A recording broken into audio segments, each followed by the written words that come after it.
My name's Walt Cannon, owner of Cannon Electric, operator, sole proprietor. I've been asked what tools there are that you use as an electrician.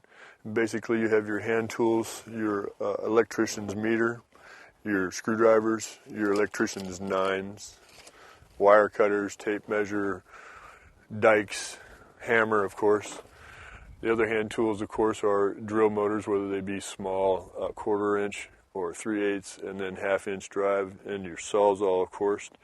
If you're doing industrial applications, of course, you'd be running conduit, which is a tube, metallic tube, and they make what's called benders for them, in which case you can bend 90-degree radiuses or offsets or any number of facets of bends to do whatever industrial application you have to do with regard to commercial or industrial applications, such as a hospital or any kind of commercial project is required to have that.